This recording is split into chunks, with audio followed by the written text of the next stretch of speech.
Good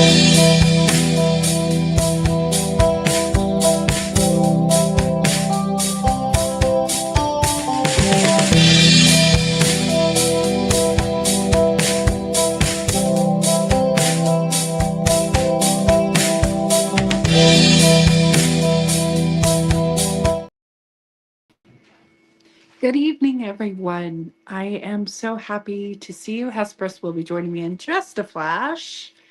A flash! Here I am.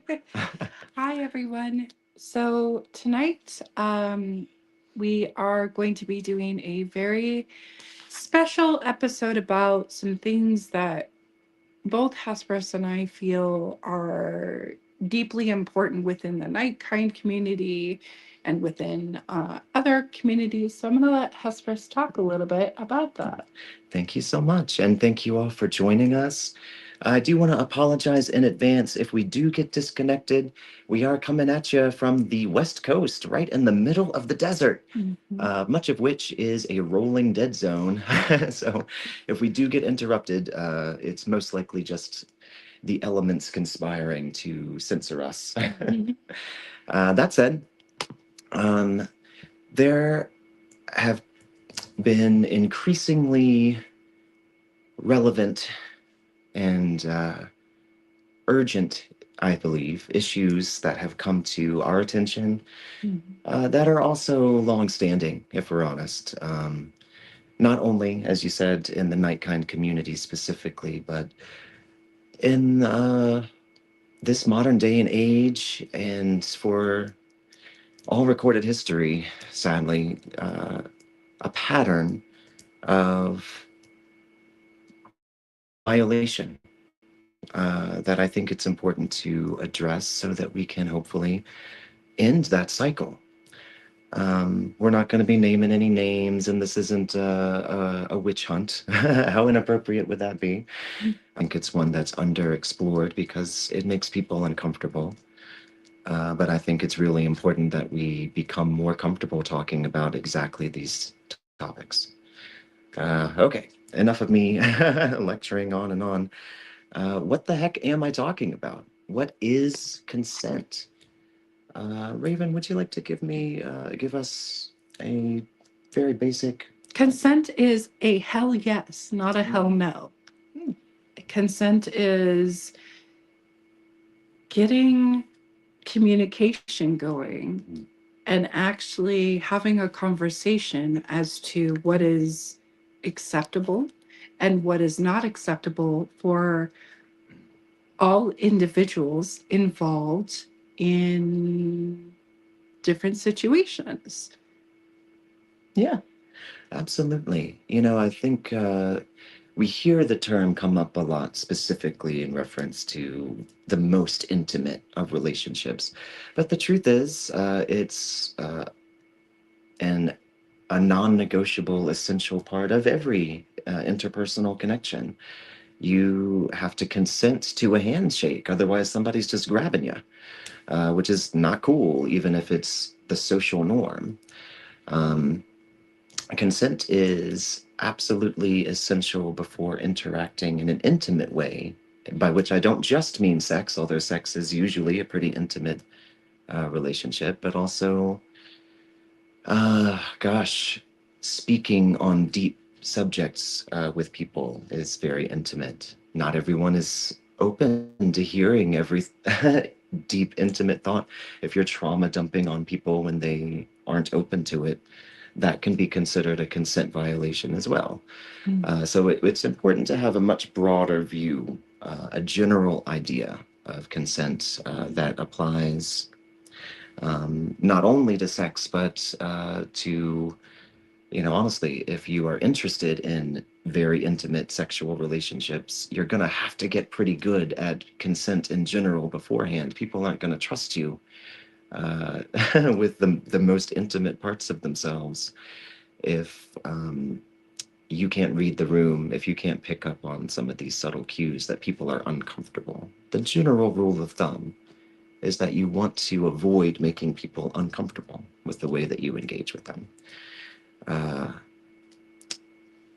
Now that is sometimes easier said than done. We're going to talk about some common sense guidelines that help maximize your chances of keeping within those lines.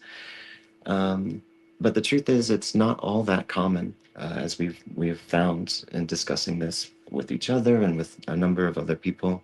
Mm-hmm. We found, even though we've learned a lot the hard way, sex ed taught me a lot about various venereal diseases and how to avoid them, but it didn't tell me a darn thing about how to communicate consent, Right. or at all, for that matter. Um, Now, a big part of where I learned about how to have these discussions, how to ensure consent, that everybody involved is actually getting what they're there to get out of it and nothing else, is from the BDSM community. Yes. Now, the Nightkind community has a lot of overlap there. It used to be, and still is for some folks, the primary way to seek out intimate partners that are open to exploring connections that are atypical. People who are open to role playing and certain types of intimate engagement may also be open to conversations about energetic exchange. They'll be a little more likely to get it in some of our experiences anyway. Not to mention some of us feed sexually, which we're going to get to a bit later. Now, I know, Raven, you used to do a podcast a lifetime ago that increased awareness about some of the subcultures in the BDSM community, some of these practices, and crucially, how to navigate consent, specifically in situations where it's often especially important. And in some places, it's considered impossible to consent to being harmed. But there are people who have a deep need to be harmed in specific contexts. Do you have some thoughts on? So I had a show with a friend of mine in Utah called Behind Closed Doors. Mhm. And I wanted to start that show because in Utah, there are a lot of restrictions when it comes to sexuality, and people cannot have open conversations about kinks or fetishes or any of those kinds of things because they are raised in religious environments that don't really have those conversations. So the show ended up becoming something that was actually monumental because there were a lot of people that didn't understand the conversations that needed to be had about consent. They just thought that their partner was going to immediately know that they loved XYZ and they'd be totally into it. But that's not really the case. You have to have deeper conversations to see what other people are willing to try or partners are willing to try.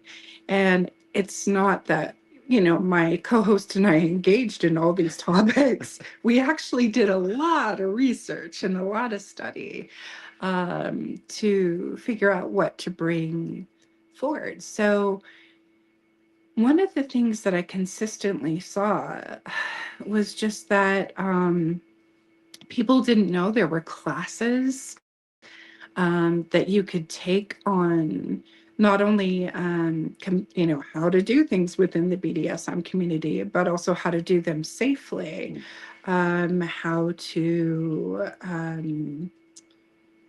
work issues out, compassionate communication, which, to clarify what I mean by that for some that may not know, it means not being afraid to talk about the toughest of topics, even when it hurts, being able to communicate through those specific issues.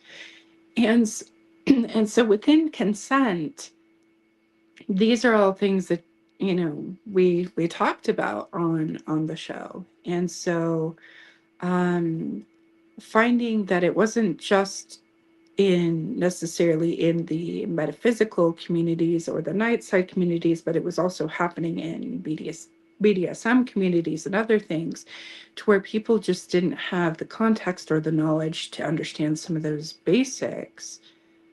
Well, that's important to know. So that's what the show was basically about, is helping people to get comfortable with the uncomfortable and actually start talking about those things. And then we also had people that would submit stories and tell us about some not so great experiences that they would have, um, so that perhaps somebody else could be maybe prevented from having to undergo those circumstances. I have a few stories I'll be sharing a little bit later on about my not so great experiences, so that it hopefully helps some of you to understand why it's so important to have these conversations. And I'm glad you mentioned the importance of explicit verbal communication. In metaphysical communities in particular, it's not uncommon for people to feel profound psychic connections with other people. They will be attuned to them in such a way that they know what they're feeling and thinking before they even say it out loud. And I'm not going to tell you that those connections aren't real. I've experienced them myself. They're beautiful. Uh, Still get them to say it out loud. You might know for sure that they are on board up here and in here, but I need it to be out there in the world for sure, if for no other reason than to make sure anyone outside doesn't get the wrong impression. Um, that can be a very real. It comes up a lot in discussions about this. Defensiveness and fear around, well, one time my good friend was falsely accused of this or whatever. False accusations can happen. I have seen some incredible pettiness, and spiritual communities sadly are not immune.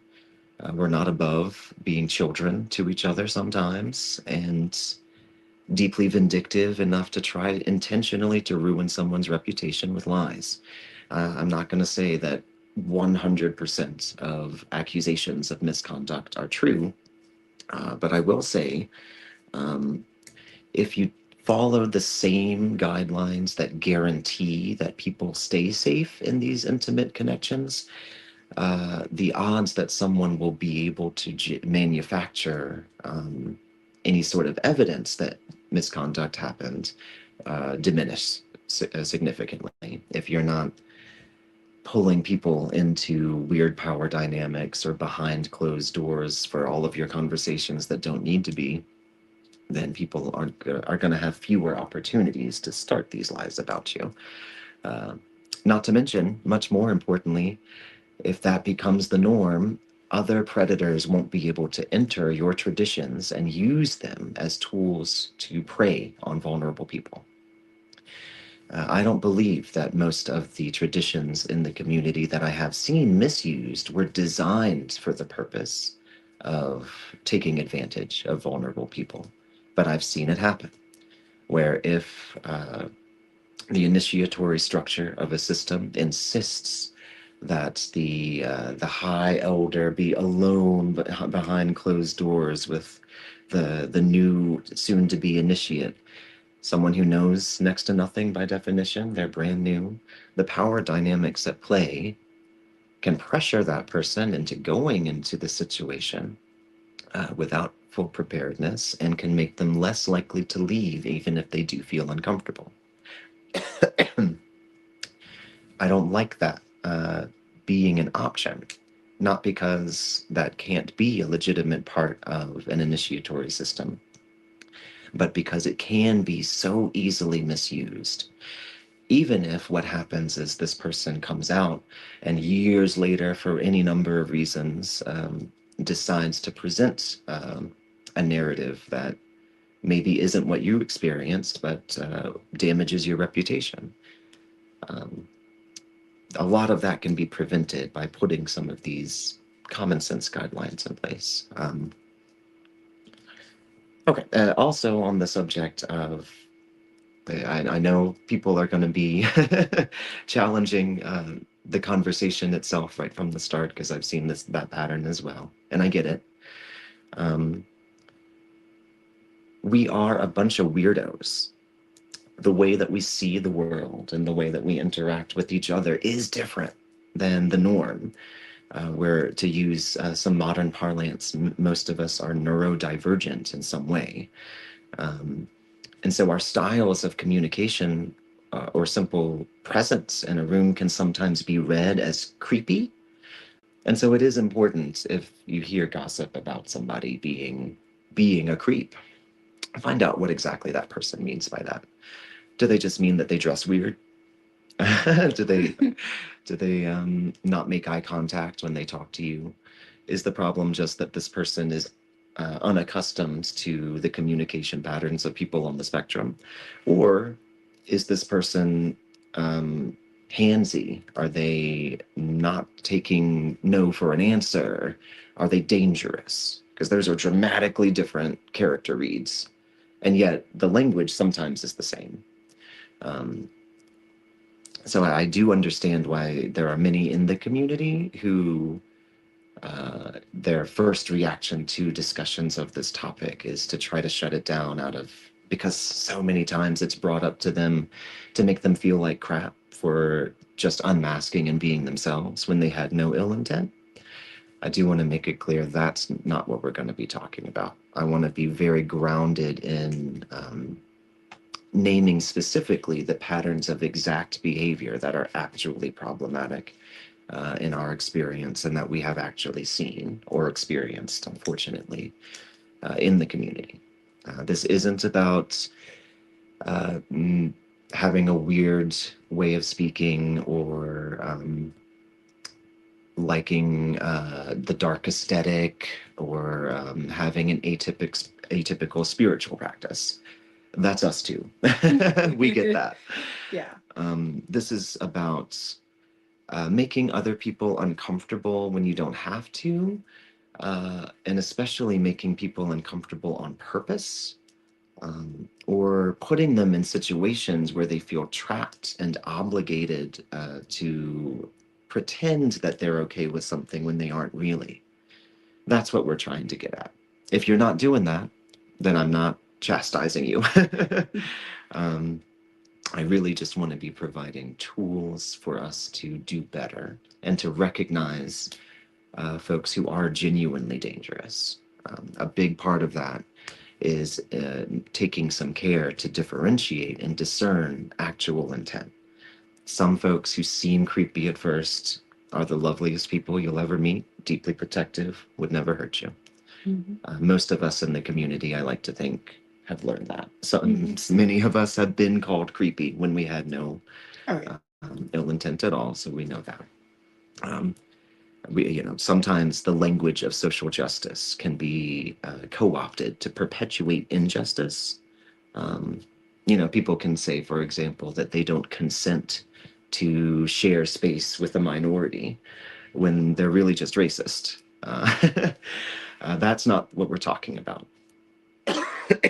Pardon me. Okay, so let's talk about what some actual red flags are. Could you give us an example of something that you would say is a red flag, by which I mean an indicator that somebody is maybe not here for the right reasons, might be dangerous, might be someone you want to distance yourself from? Well, perhaps let me think about which example to give because there's too many. Just to keep it simple, an example would be somebody wants to give you a hug, but you really don't want to hug that person. And you have made it clear that, I'm good with just saying hello. And that person decides that they're going to hug you anyway, saying, oh, you'll be fine. That is a direct violation of safety and comfortability. that's a no-go. Another example would be even a handshake, for example.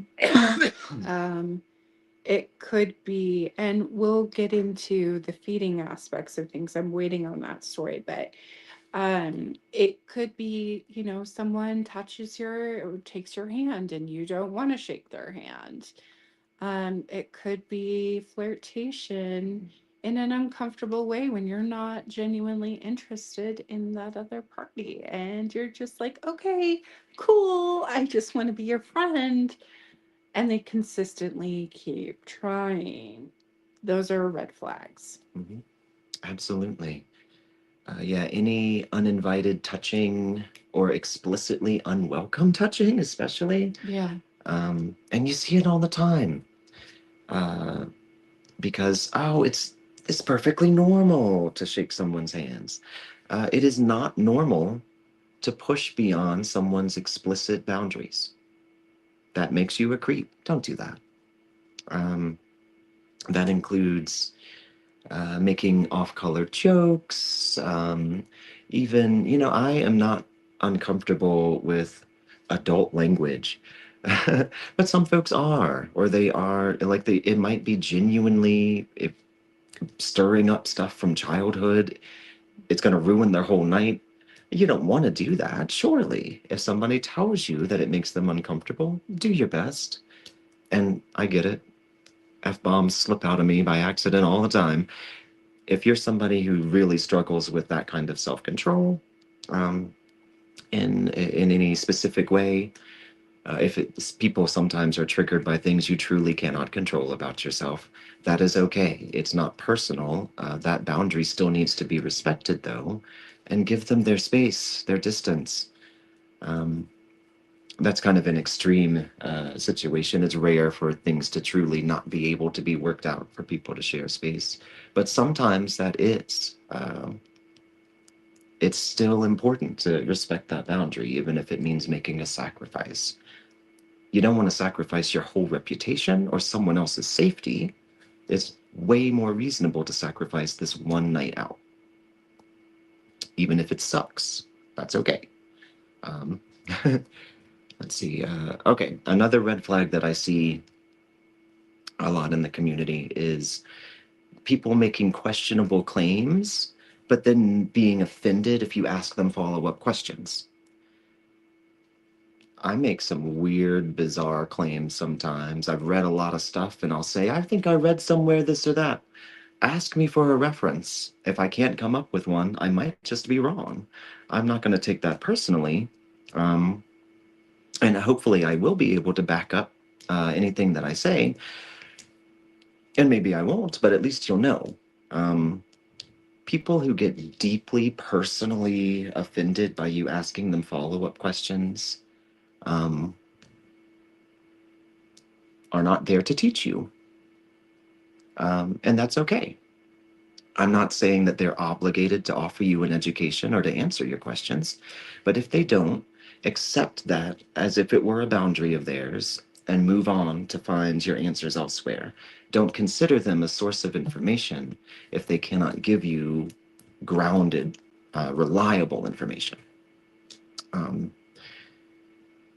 and yet, it's very common, though, for folks who are trying to establish an unhealthy power dynamic to establish very early that it's simply unacceptable to ask them any questions or to challenge them on anything.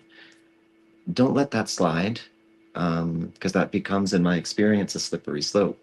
If you can't challenge them to prove that they're actually descended from royalty or their great grandfather really is Aleister Crowley, or, if they can't prove that, then don't give it any weight. If it doesn't hold water, just leave it and leave them probably. I personally consider that a pretty big red flag. Folks who aren't open to actual dialogue. If I have follow-up questions after you give me the wisdom, and you won't answer those questions, you haven't given me anything. I could have read that in a book. I need communication from, a spiritual leader, especially personally. Um, Also, I see sometimes people don't have to touch you to violate you. I know I said intense language, also jokes. Sometimes people will say, "Oh, I was just joking." If a joke makes somebody uncomfortable, that's really the issue. It's not about your right to tell a joke. Um, I have a sense of humor, and I can enjoy a wide range of jokes. Uh, but that's not really the issue. If you're telling a joke that makes the room or one person of the in the room uncomfortable, Mm-hmm. just skip it. Why? It's not that important. If somebody insists and gets really defensive about their right to tell a joke, what they're really defending is their right to push past people's boundaries. Mm-hmm. And again, if they establish that foothold, they're going to push more boundaries that are a lot more serious, perhaps, than just telling a joke. If they've already established that you're too sensitive and your right to shut something down because it makes you uncomfortable is negotiable, then they'll start touching you more, even if you try to pull away. They will start talking about you and say and incorporate in ingraining you into these jokes. Suddenly you're the butt of the joke, and it gets really. They continue to push boundaries. Yeah, they aren't going to stop because you give in once. They're going to go further, in my experience. Mhm. um, Speaking of which, I'd like to talk about coerced consent. Now, this is a pretty nuanced topic because this is where it can look at first glance like somebody is saying yes. They are enthusiastically uh, agreeing to whatever's going on. But behind the scenes, they are actually uncomfortable. You see this in cases where somebody is in, like, for example, a classic example is a boss, a high level manager suddenly dating a new entry level employee. And that employee might be like, oh, this is great. It's an opportunity. He loves me so much. He's probably um, offered a lot of incentives to enter into this relationship.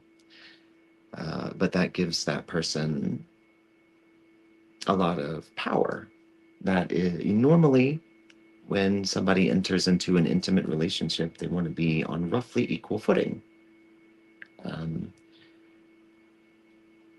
but where there is an intense gap in the power, a lot of extra care would have to be taken in engaging with that person to make sure that what they're saying is actually how they're feeling, that they aren't going to have buyer's remorse the next day once the glamour fades.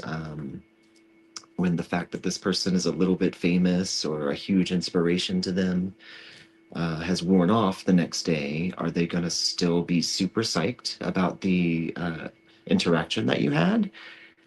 Or did you accidentally or intentionally utilize that allure of yours to draw someone into a situation that they would rather not have been in? That can be a real challenge, I think, for some of us who have a very natural allure. Um, these patterns of manipulation can actually be um, accidental feeding methods that we didn't realize we were engaged in. And I want to touch on that a bit more in a moment. But let's see. First, I wanted to talk a little bit more about grooming and love bombing as part of as another red flag for trying to buy coerced consent. Could you tell me a little bit about what grooming or love bombing is for folks who haven't heard that?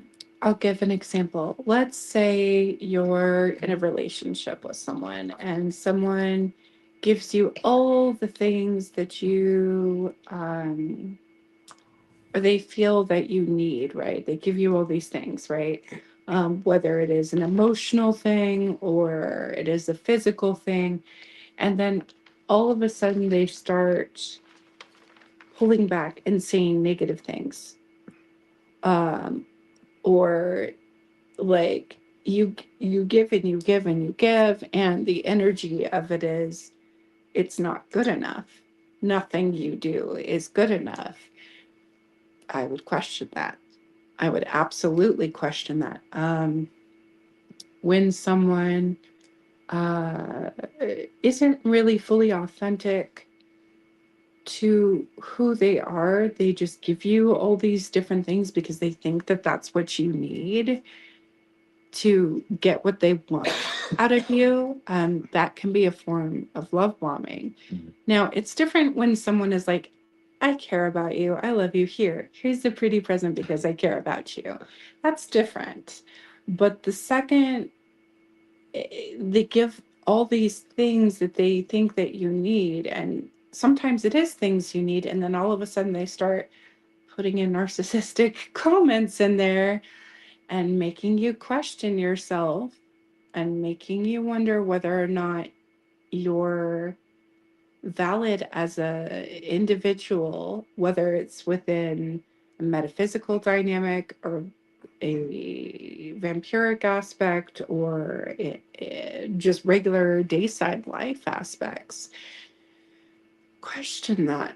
Mm-hmm. Walk away from situations like that. I can tell you that I've had to walk away from a situation like that in the past, and it's not easy. But sometimes when we're so wrapped up in like what other people or what's going on in that specific thing, we don't really fully see clearly. And so that is what an example of love bombing could be. If you're noticing that it's wrapped up with narcissism, and if you're noticing that it's not coming from a genuine place, question it.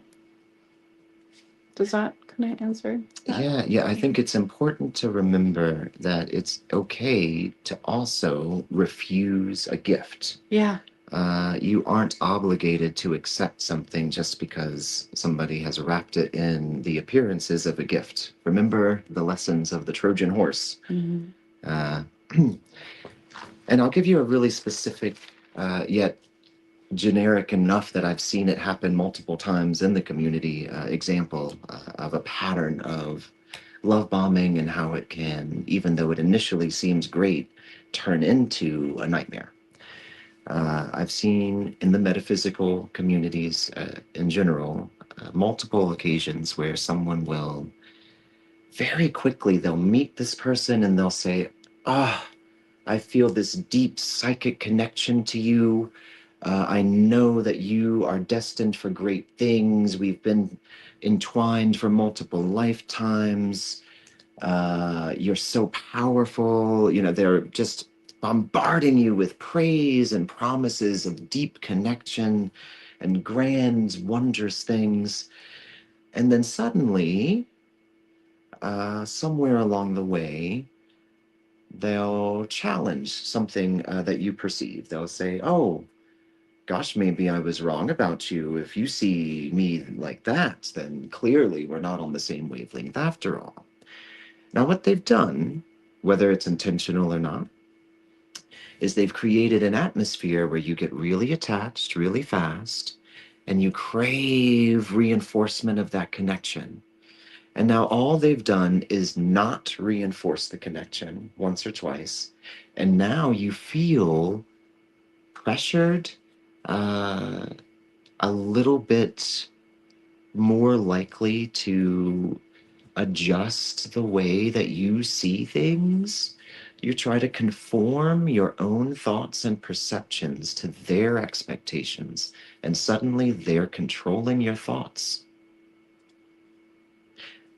A week into a relationship, after a few days of them just bathing you in adoration, and then a few withholding comments later, and you're changing aspects of your own experience of reality. in order to make them more comfortable and to end the discomfort that they have caused. Now, sometimes this is just a miscommunication. Sometimes it really is twin flames that have become slightly misaligned by the world, whatever. That doesn't matter. If the relationship that is being cultivated is causing you to feel pressured to alter your own perceptions or presentations of your reality to somebody else, that's a dangerous, slippery slope to tread on. I would recommend taking a step back and slowing things down with that person if their opinion on your perception is so overpowering to you that you feel pressure to change.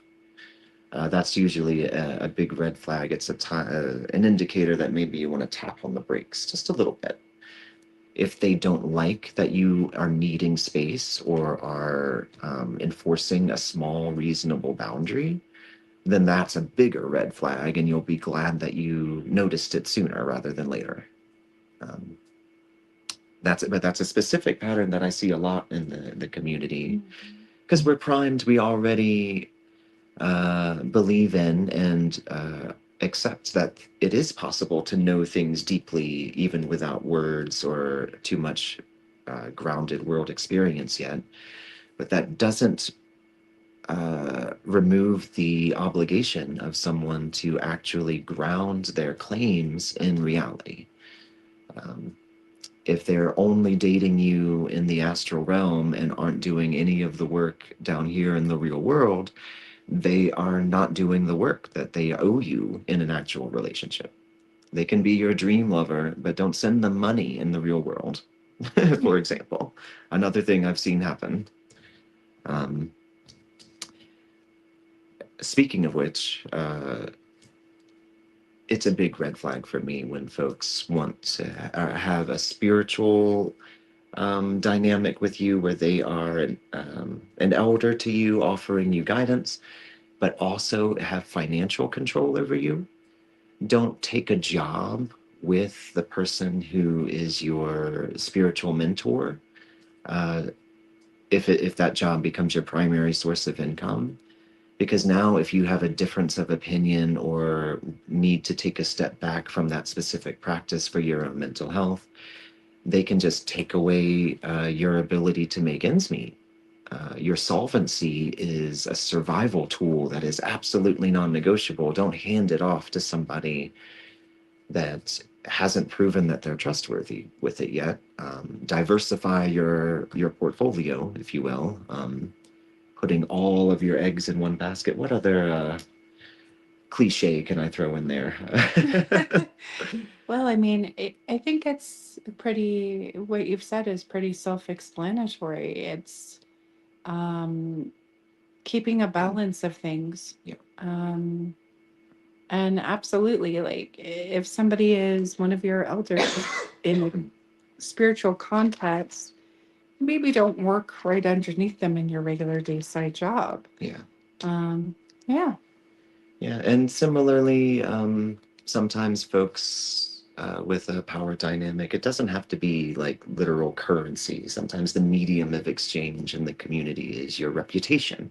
If the dynamic in an organization is such that if you disagree with the higher ups, you are ridiculed and people start spreading rumors and gossip about you. If you can be invalidated deeply just for having a difference of opinion, then they're using their social capital to damage your reputation and control you, just like they would by snatching away your income if they could do that. So I do want to finally get back to the vampire specific stuff. We were talking a little bit about how to feed ethically. I know this is a little bit of a hot topic, hot button issue in the community. Definitely. So I'll talk first about an example of feeding that I think most folks agree consent is absolutely vital and non-negotiable in, and that's sexual feeding.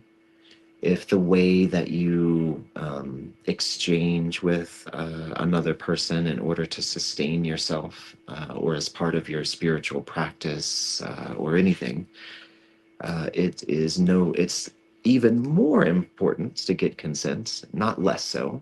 Um, Organizations that say, oh, well, the fact that this person is initiated and they know the status quo here means that they have pre-consented to all. No, consent has to be explicitly guaranteed every single time.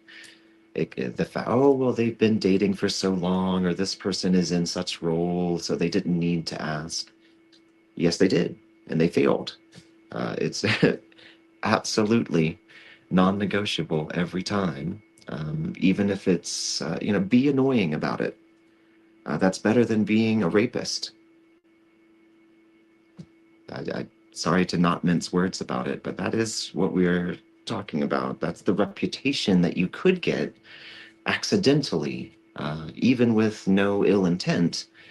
That doesn't matter. If you violate somebody else's boundaries or consent, even if you weren't aware that they had that boundary for whatever reason, then that's a deep violation that should weigh on you, and it will affect your standing in the community. Um, Even if nobody says anything right away, it seems that it blew over. Uh, you will not be safe in this community if you have violated someone like this. I will personally guarantee it. A lot of folks will. It's a lot of folks have let a lot of things slide, but that doesn't mean that it will never come up. It will. It has been spoken of a little too quietly, perhaps, for a while. People already know. Do better. Stop doing that.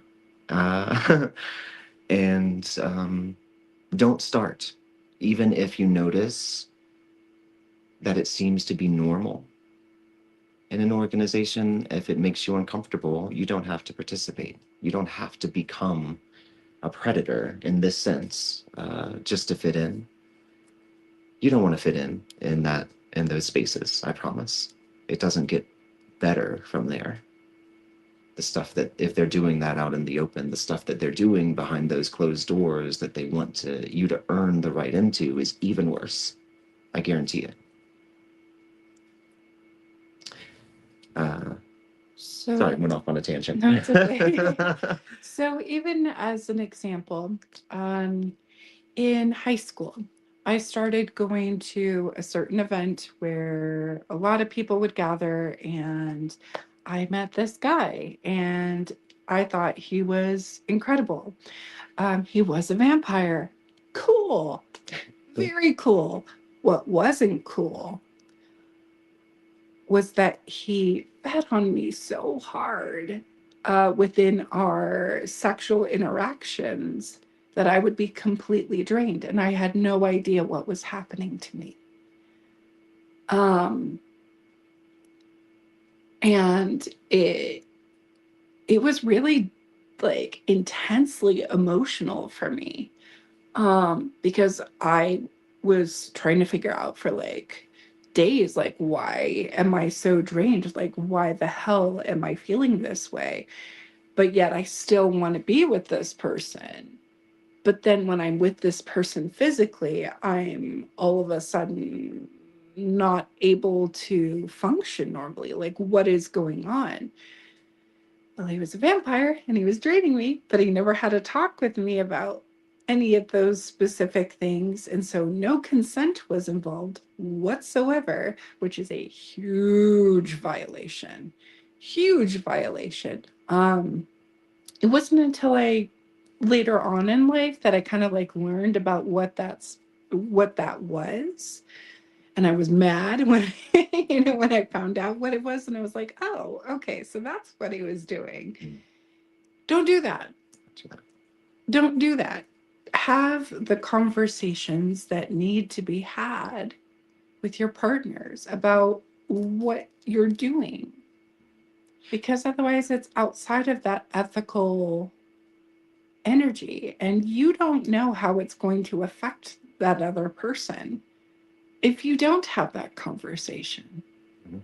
and even if it's a conversation of like, this is my personal opinion, even if it's a conversation of, oh, you don't need to ask me, ask anyway. Ask anyway. Yeah. I don't care if it's annoying. Ask anyway, because at that point, even if they're annoyed by it, you at least have an idea of where they're at, because they may not be at the same exact emotional space every single time something happens.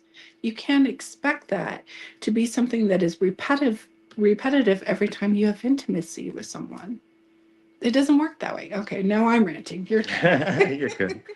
And I want to approach exactly that situation from from the opposite angle. As someone who has fed sexually since before I awakened, I can tell you that it is possible, absolutely, to consent to sex without consenting to energy feeding. Those are two very different, even if they are intertwined, things. Mm.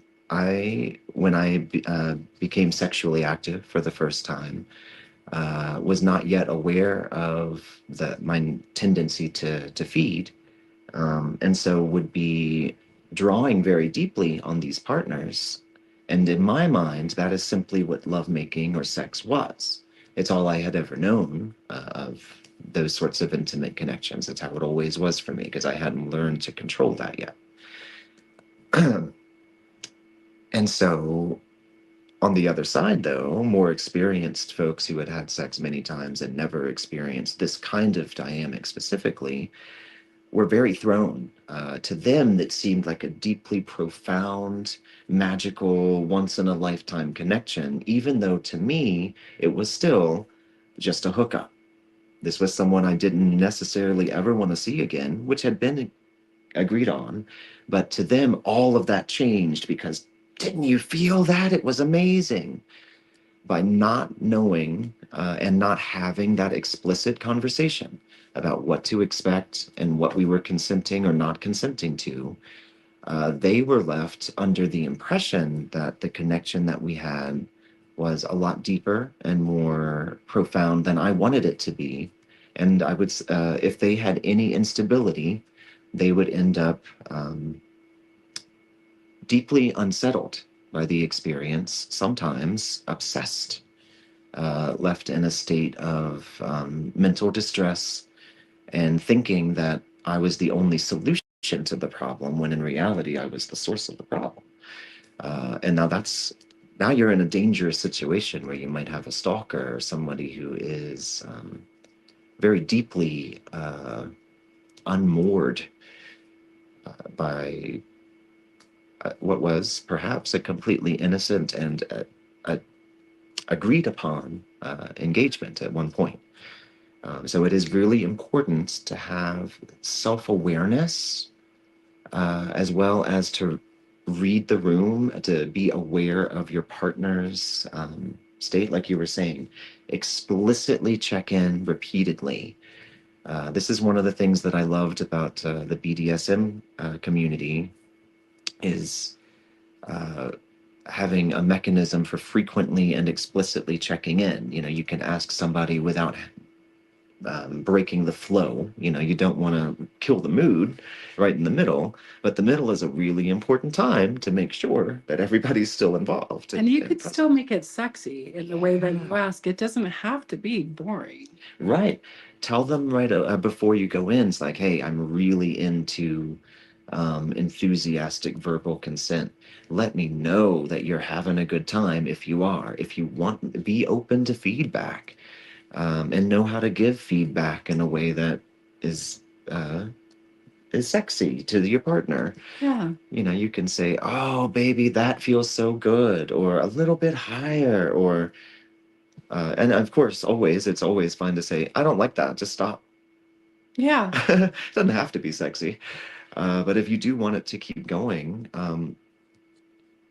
try to communicate better. I mean, you've got to. It's you just if you want to be a better lover, the first and I think the most effective step Communication. Communication. Yeah. Knowing what they like and what they don't, and knowing how to give that to them is the whole thing. That's the whole point. And that's also exchange and feeding. It's just being a good sex partner, and it's being an effective vampire. A lot of overlap in that skill set.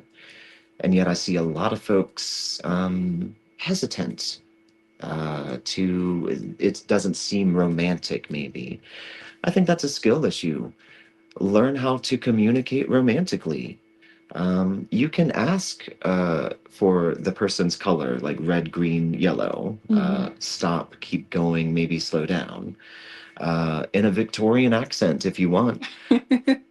Whatever Absolutely. works. Yeah, absolutely. It doesn't have to. People should have been checking in for consent at all times and periods in all universes and things. It doesn't have to ruin the role play. Just incorporate it into your script.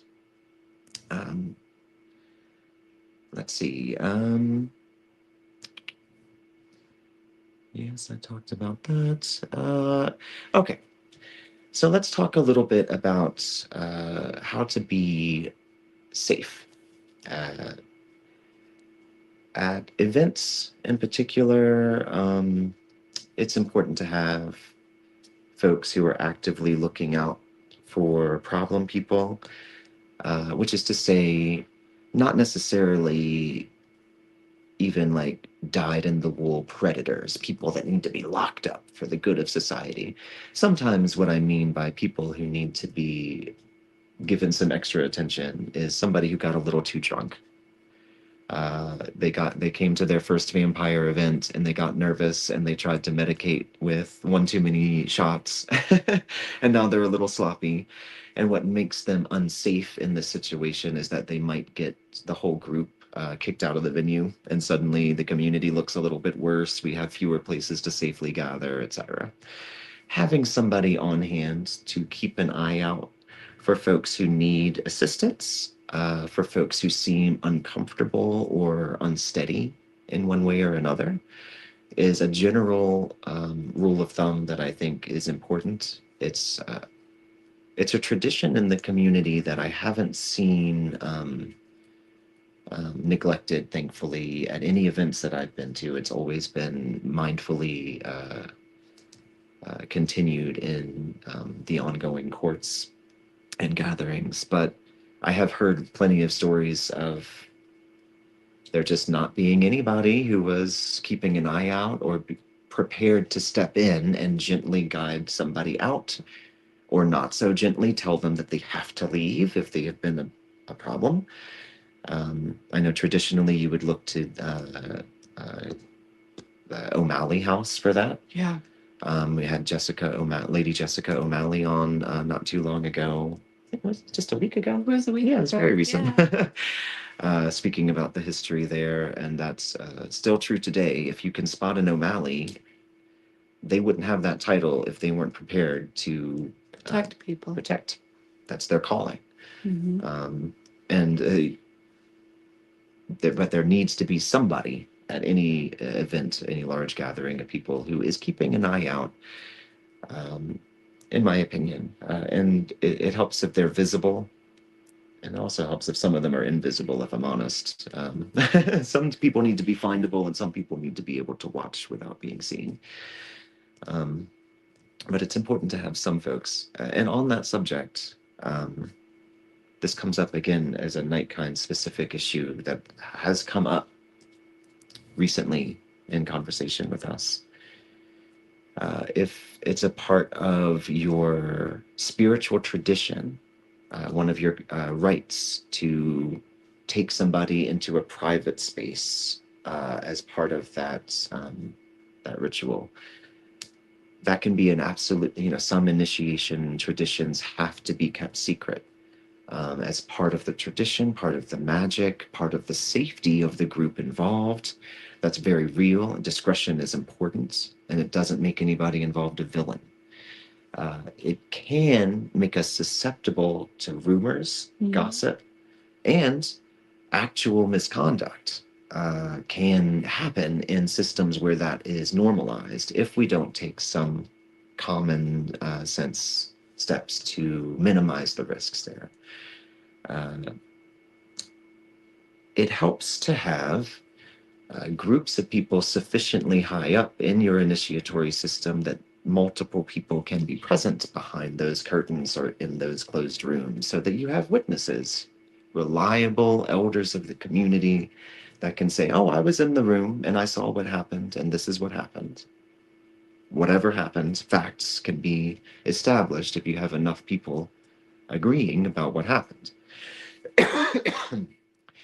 If you have no ill intent and you're doing everything by the book and you don't do anything wrong, but you're the only one who saw it, and it becomes your word against one other person's, then I hope your reputation is enough to win out, but it's going to be a much harder fight.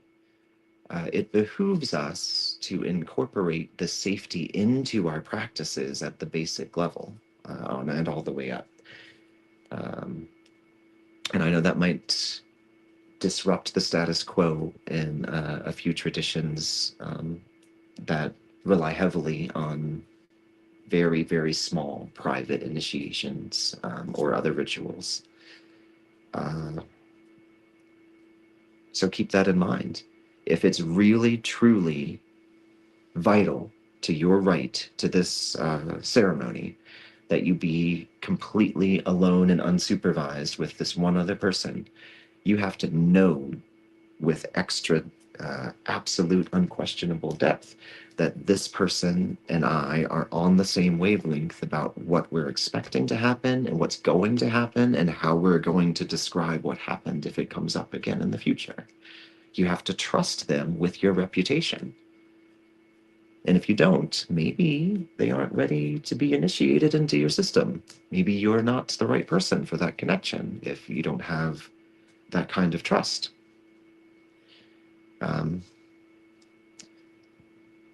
Yeah, I think that's my last word on that. I have spoken much too long. I would love to hear your thoughts, Raven. Well, I mean, safety in numbers. It's, it's important to have safety for all people that are involved. So, any event that you go to should have people that are watching out to make sure that the environment is safe, I would say. I would say also going back to some of those things with consent. It can even be within shaking someone's hand. I'm going to give you all an example. So I was invited to this wonderful event, and I was introduced to someone who is slightly higher up. And this individual completely drained my energy just by shaking my hand. And it was because of someone that I knew, not because they knew me personally, but they had a problem with somebody that I know. And that's not cool. So, being aware of your choices and what you do and how you engage with certain people, in regards to being like, can I touch your hand? Can I not touch your hand? Good thing. Very good thing. Green flag. Green flag. Yeah, reading the room is important. Everything that you've stated is exactly how I feel too. So I would be repeating what you've already said. Oh, I don't mind. Yeah, if I had to give one more big tip and takeaway, I would say cultivate a robust network of support. It's so valuable to have somebody who really gets it and you connect with on a deep level. But again, don't put all of your eggs in that one basket. That is, for one thing, too much pressure to put on your spiritual leaders. it's also potentially dangerous if that person decides to take advantage of the absolute trust you put in them. You'll be a lot less likely to notice that gradual pushing of boundaries if you don't have some other folks in your life looking out for you to point out, hey, are you sure you want to go alone with that guy, to this remote place? Are you sure? I thought you'd only been talking to that person for a few days. It seems awfully serious, awfully fast. Those reality checks from people that you trust can help you notice things that you've maybe been glamored into overlooking. Yeah. Um, Not everything that is shiny is actually shiny. right. Remembering that. It's okay to ask questions. That's really a big thing. I think that it would be more concerning if you didn't ask questions, um, because it can put you in spaces of uncertainty and huge safety issues.